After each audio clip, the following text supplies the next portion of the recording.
Good to see Rashad Jennings. How are you, sir? Pleasure. Thanks for having me on, man. What are you doing in Los Angeles? You doing something with the dancing before they turn the page on season 24? I did stop by Okay. for a little guest surprise. Surprised my partner, Emma Slater. She's amazing. Wish her the best this season. But no, I stopped by. But I'm out here on a couple different projects. One that I can't talk about yet. But is that like Fight Club? Is that what you're saying? Okay. We'll see it shortly, though. But, okay. LA's nice. I've been spending a lot of time out here lately. I got a trainer out here, so whenever I come out here, I train all morning and take care of the business I'm working on during the evening. Now, I know what you told me backstage, that you are training as if the phone rings, you can go and suit up, pad up, put on a helmet, and get on the field right now for a team in the National Football League. Absolutely. A team called me today. I'm ready to practice the next. Okay. And so how close do you think that might be to a possibility? Having a couple conversations with a few teams, you never know when the trigger's going to get pulled. I mean, obviously playing in the league for some time is basically always uncertainty. And so the best thing you can do is be ready. I think when opportunity presents itself, it's too late to prepare for it. So I'm going to be ready no matter what. How old are you? 32. Okay, 32. 32. Now, why do you think NFL teams, when somebody at your position hits 28, 29, 30, says, okay, let's just go back to the draft and get another running back for our system? It's a couple of different reasons. I mean, obviously, they're traditional wear and tear. There's also a financial reason behind that. Some teams may not want to invest. But I think one thing that people forget or don't analyze or give consideration to is if a player knows how to take care of their body. For myself, I feel like I've been able to reverse. The older I get, the smarter I get, the more in shape I am. Mm-hmm. I eat. I'm gluten and dairy free, and I sleep in a hyperbaric oxygen chamber, which rejuvenates my body. So I feel like I've been playing reverse. I've been able to allow my body to catch up with my maturity mentally. So what do you mean you sleep in a chamber? I mean, how big is this chamber? Chamber's about 9 by 5, right? And it's let's say it compresses 4.1. Mine's is set to 4.1 psi, 125 atmosphere. All that fancy stuff to say I'm below 15 feet sea level of pressure. So, but for just pedestrian people like myself, who sleep in the open air. Yeah. Is that a queen size bed? What do we got? Is that a queen size? California king? A king? What are you, a twin? It's smaller than a single. Yeah. It's pretty small. But it's on purpose. Like this is the first thing I invested in my life. When I went to the NFL, I didn't buy a car or anything. I got made fun of. I drove the same car from high school. I said I was going to ride it till the wheels fell off. And funny story, I was driving to pick up somebody at the airport. The wheel literally did fall off the car. You said you would drive till the wheels fall off. Could not make this story up. Literally, it fell off. And the person I was picking up, it was a girlfriend at my time. She didn't find it funny because I was late. But, yes, I had to get a car. But I invested in a hyperbaric oxygen chamber because I didn't understand the stock market. I didn't know how money operated. So I figured I could invest in myself because I could measure how hard I work. And I bought a chamber. Rashad Jennings here on the Rich Eisen Show. Can we put the entire Giants team inside this chamber to improve it right now? What do you think? You can. You definitely can. Everybody needs to go in that chamber at 0-2. When you first got to the Giants in 2014, fresh off a very good season for you in Oakland in 2013, Ben McAdoo arrived on the staff just when you arrived. Is that the case? Exactly, yeah. He came in as offensive coordinator. Now, when you first met him, saw him go through everything, did you say this is head coaching material in the NFL? When I saw him, I didn't, obviously getting accustomed to the whole entire organization. That wasn't something on the forefront of my mind, but I can definitely see why he was a candidate to be a head coach in the NFL. He has a certain poise about him. And one thing that I like to tell people, especially that never play football, especially in the NFL, when you're speaking in front of 53-plus grown men with kids, they're professionals, the best at what they do, your voice does have to carry in a room where people respect you and are willing to respond.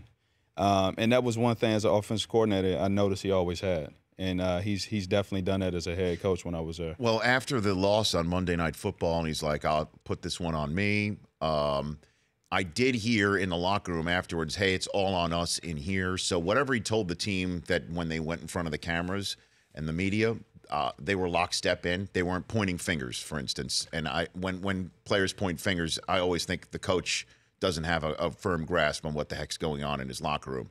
All that said, he threw Eli under the bus about that 4th and goal where there was a delay of game penalty on Eli on Monday Night Football, and basically calling it sloppy quarterback play. Eli said, hey, you know what? I don't mind being coached. People can be too sensitive here. Do you think that the Giants at 0-2 have what it takes in that locker room to turn things around in 2017, Rashad? Absolutely. I sat beside Eli Manning. I locked beside him for 3 years. And so I got to know this guy on a personal level. And there's no doubt about it. I mean, when you have him under center and you have the type of quality and iron that he has in the poise, you got the right guy. And no doubt, too, from top to bottom, the Giants organization is definitely quality. And I feel like they're going to have a turnaround. There's no question about that. But as far as Eli saying that I'm coachable, he is. And Eli is the type of guy that's always going to put the successes to the team and the blame for losing on him. And so is Coach Ben McAdoo. So, you know, to see them to kind of have that conversation, it doesn't surprise me. Is the offense too simple, though, Rashad? That they run, 31 personnel pretty much damn near 100% of the time. And when clearly the protection's breaking down, McAdoo's not calling a quick game. There's no one there to chip. There's no fullback, which is odd for a Giants offense. Do you think, based on, what you've known and what you see, that the Giants offense is advanced enough in 2017 to win football games? Well, I believe it's advanced enough because they got, especially what I look at on the roster now from when I was there, they did add a fullback back in the roster, which we played the whole entire season last year without a fullback. Mm-hmm. I think we had one snap where we put an offensive lineman there. So that does take an element away from the game where the defensive coordinator doesn't have to address or prepare for it throughout the course of the week. But the weapons that they have on that team, the game protection week to week, and I'm setting down. It's obviously I know the offense inside and out. Yes. So I'm watching the game and I'm calling out the protections. I'm calling out everything as I see the game progress. And there's no doubt. It's always just one little thing that could turn the whole entire game around.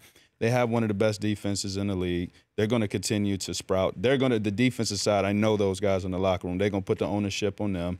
The offense is going to get together. I have confidence that they could turn it around over there, starting at 0-2. Okay, a couple more minutes with Rashad Jennings here on the Rich Eisen Show. What'd you think of what Todd Gurley cooked up last night and has been cooking up first 3 weeks this season? Yeah, he looks like his first year in the league again. He's one of the freak players in the league, if you ask me. I think he has a specific skill it's uncomparable. I mean, his ability to make people miss, jump over people, catch out the backfield. He's elusive. He's strong, balanced.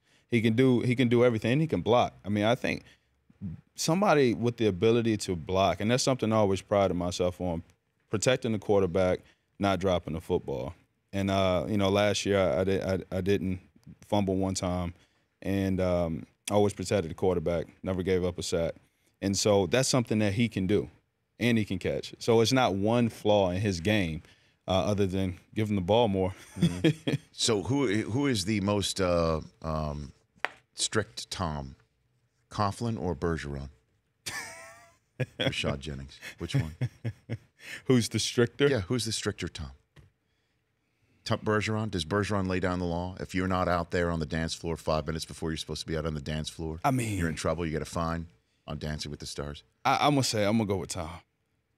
Coughlin. Okay, you think Tom Coughlin, Coach Coughlin, because Berge doesn't have his own time. There's no Bergeron time. No. There's none of that. Coughlin has his own time that people have to respect in the building. I mean, when you can make a whole entire organization change their clock 5 minutes ahead and you live like that, I mean, it's a staple to who you are. So I'll definitely give it to him. I mean, the Jaguars hitting people in the mouth. It does look like a Coughlin old school as opposed to the one that kind of morphed into a pass-first offense. Yeah, in New York, they're mauling people. They're playing football. Right? They like to run the ball. They got a fullback out there, smash mouth, and it's fun. I'm happy for Coach Coughlin.